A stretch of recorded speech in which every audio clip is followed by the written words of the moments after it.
اہم خبر ہے، متحدہ قومی موومنٹ پاکستان نے سندھ حکومت کے خلاف سڑکوں پر نکلنے کا فیصلہ کر لیا ہے۔ ذرائع کے مطابق ایم کیو ایم جلد شہر کے مختلف علاقوں میں احتجاجی مظاہرے کرے گی۔ مزید جانیں گے ڈان نیوز کے نمائندے عمران احد خان سے۔ عمران، یہ احتجاجی مظاہرے کب ہوں گے، اس حوالے سے کچھ معلوم ہو سکا؟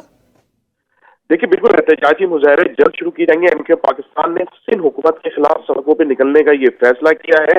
ایم کیو ایم کے تمام رہنما جو ہیں وہ ایک پیج پہ جمع ہو گئے ہیں، جبکہ ایم کیو ایم جلد شہر کے مختلف علاقوں میں احتجاجی مظاہرے کرے گی، جبکہ سانحہ گل پلازہ کے معاملے پہ یہ احتجاج کے ساتھ ساتھ قانونی راستہ بھی اختیار کیا جائے گا، یہ بھی معاملہ طے ہوا ہے۔ جبکہ مصطفیٰ کمال مقبول صدیقی کے درمیان جو ہے وہ مشاورت کا عمل بھی تیز ہو گیا ہے کہ ایم کیو ایم کے رہنما آج جو ہے وہ 4 بجے پریس کانفرنس بھی کر رہے ہیں ہنگامی، اور اس میں بھی اہم ترین جو ایشوز ہیں اس پہ بات کریں گے۔ جبکہ بہادرآباد میں تمام اہم رہنما، ذمہ دار اور کارکنان جو ہیں تمام کے تمام کو طلب کر لیا گیا ہے، اور یہی بتایا جا رہا ہے کہ ایم کیو ایم کی جانب سے سندھ کے جو شہری علاقے ہیں اس میں مختلف علاقوں میں احتجاج کیا جائے گا، اور گل پلازہ پہ جو لوگ جو ہیں متاثرین ہیں ان کو بھی جو ہے اس احتجاج میں بلایا جائے گا۔ یہ کہنا ہے کہ احتجاج کا جو دائرہ ہے وہ سندھ اسمبلی سے ہوتے ہوئے شہر کے مختلف علاقوں میں کیا جائے گا، اور جب تک گل پلازہ کے جو جی، لوگ ہیں ان کو انصاف نہیں ملے گا، یہ احتجاج کا سلسلہ ایم کیو ایم جاری رکھے گی۔ جی، بہت شکریہ عمران احد خان ان تفصیلات کے لیے۔